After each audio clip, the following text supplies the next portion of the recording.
बोलो सियापति रामचंद्र भगवान की जय। अरण्य कांड दोहा नंबर 11। अनुज जानकी सहित प्रभु चाप वानधर राम, मम हिय गगन इंदु इव बसौ सदा निह काम। सियावर रामचंद्र पद जय शरणम शंकर हरि ओम। जय जय सिया राम। मंगल भवन अमंगल हारी, त्रबहो दशरथ अजर विहारी। श्री राम जय जय राम, श्री राम जय जय राम। हे प्रभु, हे श्री राम जी, छोटे भाई लक्ष्मण जी और सीता जी सहित धनुष बाणधारी आप निष्काम स्थिर होकर मेरे हृदय रूपी आकाश में चंद्रमा की भांति सदा निवास कीजिए। ए मस्तु ऐसा ही हो, ऐसा उच्चारण कर लक्ष्मी निवास श्री रामचंद्र जी हर्षित होकर अगस्त्य ऋषि के पास चले। तब सुतीक्षण जी बोले, गुरु अगस्त्य जी का दर्शन पाए और इस आश्रम में आए मुझे बहुत दिन हो गए। अब मैं भी प्रभु आपके साथ गुरु जी के पास चलता हूँ। इसमें हे नाथ, आप पर मेरा कोई एहसान नहीं है। मुनि की चतुरता देखकर कृपा के भंडार श्री राम जी ने उनको साथ ले लिया और दोनों भाई हंसने लगे। रास्ते में अपनी अनुपम भक्ति का वर्णन करते हुए देवताओं के राजेश्वर श्री राम जी अगस्त्य मुनि के आश्रम पर पहुँचे। सुतीक्षण तुरंत ही गुरु अगस्त्य जी के पास गए और दंडवत करके ऐसा कहने लगे, हे नाथ, अयोध्या के राजा दशरथ जी के कुमार जगदाधार श्री रामचंद्र जी छोटे भाई लक्ष्मण जी और सीता जी सहित आपसे मिलने आए हैं, जिनका हे देव आप रात दिन जप करते रहते हैं। यह सुनते ही अगस्त्य जी तुरंत ही उठ दौड़े। भगवान को देखते ही उनके नेत्रों में आनंद और प्रेम के आंसुओं का जल भर आया। दोनों भाई मुनि के चरण कमलों पर गिर पड़े। ऋषि ने उठाकर बड़े प्रेम से उन्हें हृदय से लगा लिया। ज्ञानी मुनि ने आदर पूर्वक कुशल पूछकर उनको लाकर श्रेष्ठ आसन पर बैठाया। फिर बहुत प्रकार से प्रभु की पूजा करके कहा, हे मेरे समान भाग्यवान आज दूसरा कोई नहीं है। वहाँ जहाँ तक जितने भी अन्य मुनिगण थे सभी आनंदकंद श्री राम जी के दर्शन करके हर्षित हो गए। मुनि समूह मह बैठे सन्मुख सबकी ओर, शरद इंदु तन चितवत मानहु निकर चकोर। सियावर रामचंद्र पत जय शरणम शंकर हरि ओम। जय जय सिया राम। मंगल भवन अमंगल हारी, द्रबहो दशरथ अजर विहारी। श्री राम जय जय राम, श्री राम जय जय राम। मुनियों के समूह में श्री रामचंद्र जी सबकी ओर सम्मुख होकर बैठे हैं, अर्थात प्रत्येक मुनि को श्री राम जी अपने ही सामने मुख करके बैठे दिखाई देते हैं और सब मुनि टकटकी लगाए उनके मुख को देख रहे हैं। ऐसा जान पड़ता है मानो चकोरों का समुदाय शरद पूर्णिमा के चंद्रमा की ओर देख रहा हो। तब श्री रामचंद्र जी ने मुनि से कहा, हे प्रभु, आपसे तो कुछ छिपा है नहीं। मैं जिस कारण से आया हूँ वह आप जानते ही हैं। इसी से हे तात मैंने आपसे समझाकर कुछ नहीं कहा। हे प्रभु, अब आप मुझे वही मंत्र सलाह दीजिए जिस प्रकार मैं मुनियों के द्रोही राक्षसों को मारूं। प्रभु की वाणी सुनकर मुनि मुस्कुराए और बोले, हे नाथ, आपने क्या समझकर मुझसे यह प्रश्न किया है। हे पापों के नाश करने वाले, मैं तो आप ही के भजन के प्रभाव से आपकी कुछ थोड़ी सी महिमा जानता हूँ। आपकी माया गूलर के विशाल वृक्ष के समान है। अनेकों ब्रह्मांडों के समूह ही जिसके फल हैं। चर और अचर जीव गूलर के फल के भीतर रहने वाले छोटे छोटे जंतुओं के समान उन ब्रह्मांड रूपी फलों के भीतर बसते हैं और वे अपने उस छोटे से जगह के सिवा दूसरा कुछ नहीं जानते। उन फलों का भक्षण करने वाला कठिन और कराल काल है। वह काल भी सदा आपसे भयभीत रहता है। उन्हीं आपने समस्त लोकपालों के स्वामी होकर भी मुझसे मनुष्य की तरह प्रश्न किया। हे कृपा के धाम, मैं तो यह वर मांगता हूँ कि आप श्री सीता जी और छोटे भाई लक्ष्मण जी सहित मेरे हृदय में सदा निवास कीजिए। मुझे प्रगाढ़ भक्ति, वैराग्य, सत्संग और आपके चरण कमलों में अटूट प्रेम प्राप्त हो। यदि आप अखंड और अनंत ब्रह्म हैं, जो अनुभव से ही जानने में आते हैं और जिनका संत जन भजन करते हैं, यद्यपि मैं आपके ऐसे रूप को जानता हूँ और उसका वर्णन भी करता हूँ, तो भी लौट लौट कर मैं सगुण ब्रह्म में आपके सुंदर स्वरूप में ही प्रेम मानता हूँ। आप सेवकों को सदा ही बढ़ाई दिया करते हैं। इसी से हे रघुनाथ जी, आपने मुझसे पूछा है, हे प्रभु, एक परम मनोहर और पवित्र स्थान है, उसका नाम पंचवटी है। हे प्रभु, आप दंडक वन को, जहाँ पंचवटी है, पवित्र कीजिए और श्रेष्ठ मुनि गौतम जी के कठोर शाप को हर लीजिए। हे रघुकुल के स्वामी, आप सब मुनियों पर दया करके वहीं निवास कीजिए। मुनि की आज्ञा पाकर श्री रामचंद्र जी वहां से चल दिए और शीघ्र ही पंचवटी के निकट पहुंच गए। गिद्धराज से भेंटे, भैभव विधि प्रीति बढ़ाई, गोदावरी निकट प्रभु रहे पर अनुग्रह छाई। सियावर रामचंद्र पत जय शरणम, शंकर हरि ओम जय जय सिया राम। मंगल भवन मंगल हारी, बहो दशरथ अजर विहारी। श्री राम जय जय राम, श्री राम जय जय राम। वहाँ गिद्धराज जटायु से भेंट हुई। उसके साथ बहुत प्रकार से प्रेम बढ़ाकर प्रभु श्री रामचंद्र जी गोदावरी जी के समीप पर्णकुटी छाकर रहने लगे। जब से श्री राम जी ने वहां निवास किया, तब से मुनि सुखी हो गए। उनका डर जाता रहा। पर्वत, वन, नदी और तालाब शोभा से छा गए। वे दिनों दिन अधिक सुहावने मालूम होने लगे। पक्षी और पशुओं के समूह आनंदित रहते हैं और भौरे मधुर गुंजार करते हुए शोभा पा रहे हैं। जहाँ प्रत्यक्ष श्री राम जी विराजमान हैं, उस वन का वर्णन सर्पराज शेष जी भी नहीं कर सकते। एक बार प्रभु श्री राम जी सुख से बैठे हुए थे। उस समय लक्ष्मण जी ने उनसे छल रहित सरल वचन कहे, हे देवता, मनुष्य, मुनि और चराचर के स्वामी, मैं अपने प्रभु की तरह अपना स्वामी समझकर आपसे पूछता हूँ। हे देव, मुझे समझाकर वही कहिए जिससे सब छोड़कर मैं आपकी चरण रज की ही सेवा करूं। ज्ञान, वैराग्य और माया का वर्णन कीजिए और उस भक्ति को कहिए जिसके कारण आप दया करते हैं।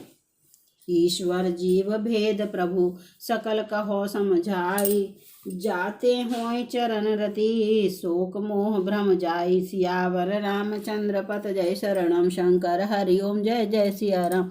मंगल भवन अमंगल हारी, द्रबहो दशरथ अजर विहारी। श्री राम जय जय राम, श्री राम जय जय राम। हे प्रभु, ईश्वर और जीव का भेद भी सब समझा कर कहिए, जिससे आपके चरणों में मेरी प्रीति हो और शोक, मोह तथा भ्रम नष्ट हो जाए।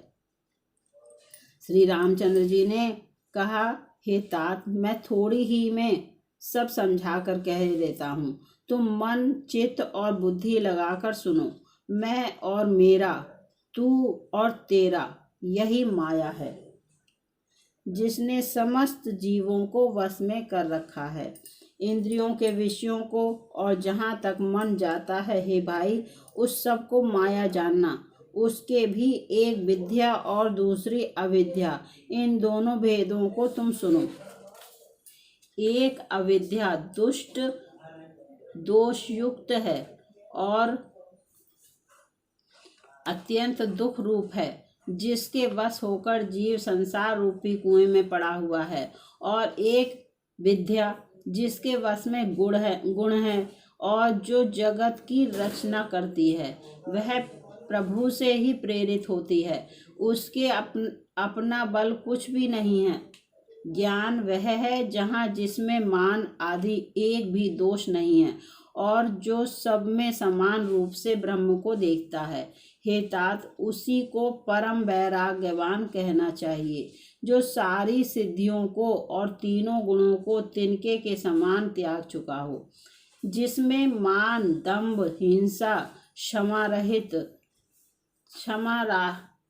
राहित्य, टेढ़ापन, आचार्य सेवा का अभाव, अपवित्रता, अस्थिरता, मन का निग्रहित न होना, इंद्रियों के विषय में आसक्ति, अहंकार, जन्म, मृत्यु, जरा, व्याधिमय जगत में सुख बुद्धि, स्त्री, पुत्र, घर आदि में आसक्ति तथा ममता, इष्ट और अनिष्ट की प्राप्ति में हर्ष शोक, भक्ति का अभाव, एकांत में मन न लगना, विषय मनुष्य के संग में प्रेम, ये 18 न हो और नित्य अध्यात्म आत्मा में स्थित तथा तत्व ज्ञान के अर्थ तत्व ज्ञान के द्वारा जानने योग्य परमात्मा का नित्य दर्शन हो, वही ज्ञान कहलाता है।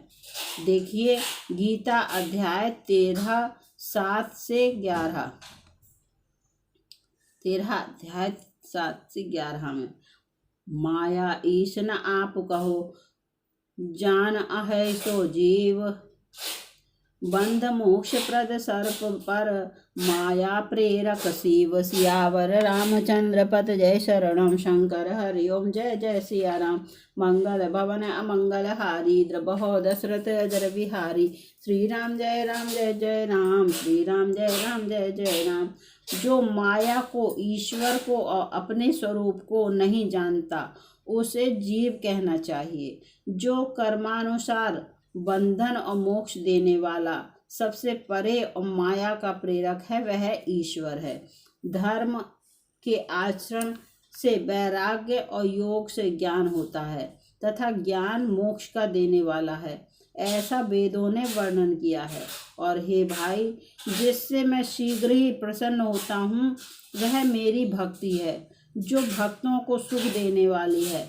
वह भक्ति स्वतंत्र है, उसको ज्ञान विज्ञान आदि किसी दूसरे साधन का सहारा अपेक्षा नहीं है। ज्ञान और विज्ञान तो उसके अधीन हैं। हे तात, भक्ति अनुपम एवं सुख की मूल है और वह तभी मिलती है जब संत अनुकूल प्रसन्न होते हैं। अब मैं भक्ति के साधन विस्तार से कहता हूँ। यह सुगम मार्ग है जिससे जीव मुझको सहज ही पा जाते हैं। पहले तो ब्राह्मणों के चरणों में अत्यंत प्रीति हो और वेद की रीति के अनुसार अपने अपने वर्णाश्रम के कर्मों में लगा रहे। इसका फल फिर विषयों से वैराग्य होगा। तब वैराग्य होने पर मेरे धर्म भागवत धर्म में प्रेम उत्पन्न होगा। तब श्रवण आदि 9 प्रकार की भक्तियां दृढ़ होंगी और मन में मेरी लीलाओं के प्रति अत्यंत प्रेम होगा। जिसका संतों के चरण कमलों में अत्यंत प्रेम हो, मन वचन और कर्म से भजन का दृढ़ नियम हो और जो मुझको ही गुरु पिता माता भाई पति और देवता सब कुछ जाने और सेवा में दृढ़ हो। मेरा गुण गाते समय जिसका शरीर पुलकित हो जाए, वाणी गदगद हो जाए और नेत्रों से प्रेमाश्रुओं का जल बहने लगे और काम मद और दंभ आदि जिसमें ना हो, हे भाई, मैं सदा उसके बस में रहता हूँ। वचन कर्म मन मोरी गति, भजन करहि निष्काम, तिनके हृदय कमल महू, करहु सदा विश्राम। सियावर रामचंद्र पत जय शरणम शंकर हरि ओम जय जय सिया राम। मंगल भवन अमंगल हारी, द्रबहो दशरथ अजर विहारी, श्री राम जय जय राम, श्री राम जय जय राम। जिनको कर्म वचन और मन से मेरी ही गति है और जो निष्काम भाव से मेरा भजन करते हैं, उनके हृदय कमल में मैं सदा विश्राम करता हूँ। इस भक्ति योग को सुनकर लक्ष्मण जी ने अत्यंत सुख पाया और उन्होंने प्रभु श्री रामचंद्र जी के चरणों में सिर नवाया। इस प्रकार वैराग्य ज्ञान गुण और नीति कहते हुए कुछ दिन बीत गए। सूर्पनखा नामक रावण की एक बहन थी जो नागिन के समान भयानक और दुष्ट हृदय की थी। एक बार पंचवटी में गई और दोनों राजकुमारों को देखकर विकल काम से पीड़ित हो गई। काकभुसुंडी जी कहते हैं, हे गरुण जी, शूर्पणखा जैसी राक्षसी, धर्म ज्ञान शून्य, कामाक्ष, कामांध स्त्री मनोहर पुरुष को देखकर चाहे वह भाई पिता पुत्र ही हो विकल हो जाती है और मन को नहीं रोक सकती। जैसे सूर्यकांत मणि सूर्य को देखकर द्रवित हो जाती है, ज्वाला से पिघल जाती है। वह सुंदर रूप धरकर प्रभु के पास जाकर और बहुत मुस्कुराकर वचन बोली, ना तो तुम्हारे समान कोई पुरुष है, ना मेरे समान स्त्री। विधाता ने यह संयोग जोड़ा बहुत विचार कर रचा है। मेरे योग्य पुरुष वर जगत भर में नहीं है। मैंने तीनों लोगों को खोज देखा, इसी से मैं अब तक कुंवारी अविवाहिता रही। अब तुमको देखकर कुछ मन माना चित्त ठहरा है। सीता जी की ओर देखकर प्रभु श्री रामचंद्र जी ने यह बात कही कि मेरा छोटा भाई कुमार है। तब वह लक्ष्मण जी के पास गई। लक्ष्मण जी उसे शत्रु की बहन समझकर और प्रभु की ओर देखकर कोमल वाणी से बोले, हे सुंदरी सुन, मैं तो उनका दास हूँ, मैं पराधीन हूँ, अतः तुम्हें सुभीता सुख ना होगा। प्रभु समर्थ हैं, कौशलपुर के राजा हैं, वे जो कुछ करें उन्हें सब फबता है। सेवक सुख चाहे, भिखारी सम्मान चाहे, वसनी जिसे जुए शराब आदि का व्यसन हो, धन और व्यभिचारी शुभ गति चाहे, लोभी यश चाहे और अभिमानी चारों फल अर्थ धर्म काम मोक्ष चाहे, तो ये सब प्राणी आकाश को दूह लेना चाहते हैं, अर्थात असंभव बात को संभव करना चाहते हैं। वह लौटकर फिर श्री राम जी के पास आई। प्रभु ने फिर उसे लक्ष्मण जी के पास भेज दिया। लक्ष्मण जी ने कहा, तुम्हें वही बरेगा जो लज्जा को तृण तोड़कर अर्थात प्रतिज्ञा करके त्याग देगा, अर्थात जो निपट निर्लज होगा। तब वह खिसियाई हुई क्रुद्ध होकर श्री राम जी के पास गई और उसने अपना भयंकर रूप प्रकट किया। सीता जी को भयभीत देखकर श्री रघुनाथ जी ने लक्ष्मण जी को इशारा देकर कहा, लक्ष्मण अति लाघव सो नाक कान बेनुकीनी, ताके कर रावण कहाँ मनो चुनौती दीन। सियावर रामचंद्र पत जय शरणम, शंकर हरि ओम जय जय सिया राम। मंगल भवन अमंगल हारी, द्रबहो दशरथ अजर विहारी। श्री राम जय जय राम, श्री राम जय जय राम। लक्ष्मण जी ने बड़ी फुर्ती से उसको बिना नाक कान की कर दिया, मानो उसके हाथ रावण को चुनौती दी हो। बोलो सियापति रामचंद्र भगवान की जय। अरण्य कांड दोहा नंबर 17 समाप्त।